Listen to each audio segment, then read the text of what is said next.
On se donne des moyens pour être surtout très présent, même si on a dit tout à l'heure que la proximité, ça ne suffisait pas. C'est quand même le premier des impératifs, c'est être près des problèmes des gens. Et pour ça, il faut aller dans les quartiers, il faut être dans les centres sociaux, il faut être un petit peu partout dans la ville. Comment peut-on s'assurer qu'on apporte finalement aux citoyens qui, d'une façon ou d'une autre, vont exprimer des demandes, leur demander aussi peut-être de dépasser simplement un rôle de participation, un rôle je dirais de réclamation presque, pour finalement leur montrer qu'on doit travailler avec eux. C'est-à-dire qu'eux ne sont pas des assistés, ne sont pas des passifs d'un système, mais que l'on construit avec eux la meilleure réponse qui doit être celle qu'ils attendent et que l'on est en mesure d'apporter. J'ai été directrice d'un centre social et j'avais l'impression finalement de passer beaucoup de temps à gérer. En devenant déléguée, voilà, je peux à nouveau repartir du vécu, des aspirations et faire un travail qui s'appuie sur les ressources d'un réseau. Demander à un représentant de l'État ce qu'il fait à titre personnel en matière d'empowerment, c'est extrêmement paradoxal. À la fois, on demande à l'État de travailler différemment, d'avoir un autre rapport avec le citoyen, et on est toujours dans une attente collective qu'il conserve sa puissance symbolique, son rôle régalien, son rôle jacobin, son rôle d'arbitre, ce qui est particulièrement fort dans notre pays. Comment conserver à la fois un message de politique publique, d'impératif d'intérêt général, et en même temps de le faire avec un souci de dialogue et d'efficacité, et je dirais de modestie. L'empowerment croyants mais pas assez pratiquants. Aujourd'hui, les habitants sont instruits la plupart du temps et dans la plupart des sujets. Les gens que je rencontre en savent plus que moi sur le domaine dont ils viennent me parler. Ça repositionne évidemment notre fonction. On a parlé plusieurs fois depuis hier, par exemple, de la lettre circulaire sur l'animation de la vie sociale. Bon, c'est un texte administratif, on peut dire qu'on est un peu loin du terrain, mais en même temps, ça donne du sens et un cadrage à l'ensemble aussi du secteur, des acteurs, des partenaires. On a, c'est vrai, dans ce texte repositionné l'approche globale au niveau du territoire. On a clarifié, renforcé aussi le rôle des CAF et on positionne très clairement le projet social dont on a beaucoup parlé comme clé de voûte des structures. Donc, un maire décide de refaire la place de sa ville et il décide de faire participer le plus possible d'habitants. Et pour faire ça, il met en place un site internet.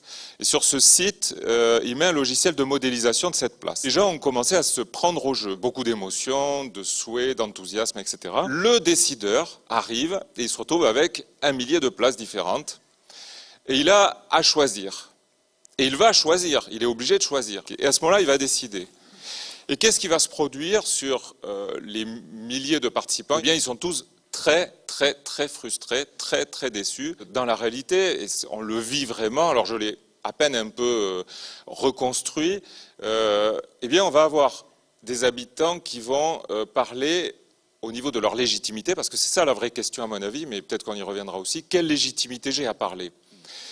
Et pour la plupart des habitants, la seule légitimité que j'ai à parler, c'est ce que je vois de ma fenêtre. Et là, comme par hasard, il va sortir de ces personnes-là, d'abord toutes celles qui n'ont pas parlé, parce qu'elles ne pouvaient pas, n'estimaient pas qu'elles avaient la possibilité de parler. Celles qui ont parlé de loin, il y a eu des Australiens qui ont répondu, qui ont construit la place. Et des groupes experts, plus instruits sur un point, plus compétents sur un domaine, urbanisme, architecture, je ne sais pas, ou toute autre chose, ou motivés par une volonté, ils vont avoir une réflexion sur cette place-là. Et ils vont construire cette réflexion sur cette place-là. Quelle représentativité ont-ils? Difficile de répondre. Et pourtant, c'est probablement vers eux que les élus vont se tourner et c'est probablement une partie de leurs propositions qui vont être utilisées parce qu'elles sont déjà préconstruites pour ça. La question de la participation des usagers, des habitants, des jeunes, etc., était finalement un des rares, voire peut-être un des seuls fils conducteurs des actions publiques qui nous réunissaient. Cette question est désormais au cœur de toutes les politiques publiques et bien évidemment les réponses et les outils méthodologiques sont très différents selon le type de politique et le public auquel on s'adresse. Il ne faut pas considérer que la participation, finalement, ce serait la dernière cartouche que tireraient les pouvoirs publics à un moment où toutes les politiques échouent. Moi, je pense qu'on est beaucoup dans la compétition et la concurrence, et beaucoup moins la coopération et la complémentarité. Et que notre débat sur l'association des habitants, de la population, c'est civile et fondamentale, mais ça ne doit pas exonérer en amont une réflexion sur où on en est dans la coopération entre les institutions et les différentes collectivités locales. Il y a une accumulation de dispositifs et qu'on a bien du mal à sortir de cette logique, la fameuse logique dispositif, qui n'est pas du projet de territoire. Parce que tout ça conduit à être dans son silo, dans son institution, et que la difficulté, et c'est notamment une interpellation, je crois, de l'empowerment des dirigeants, ça implique de sortir, oui, de sa tour d'ivoire, d'aller vers l'autre dans le partenariat. La CNAF est un acteur, mais elle n'est qu'un acteur. Et je crois que cette notion de partenariat est essentielle. Je dis toujours, de toute façon, on ne peut rien faire seul.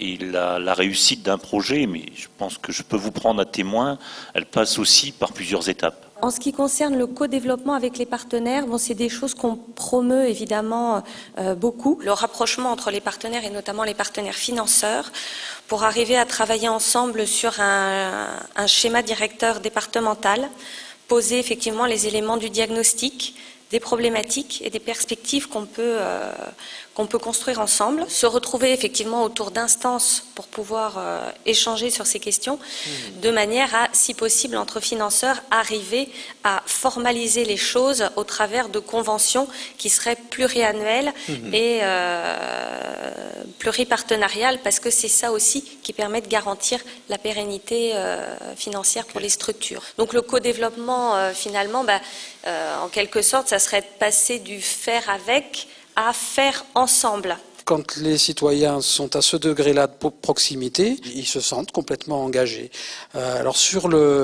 Engagés sur la décision et donc quelque part plus respectueux du mode de décision, de la vie de la cité, de la vie de la ville.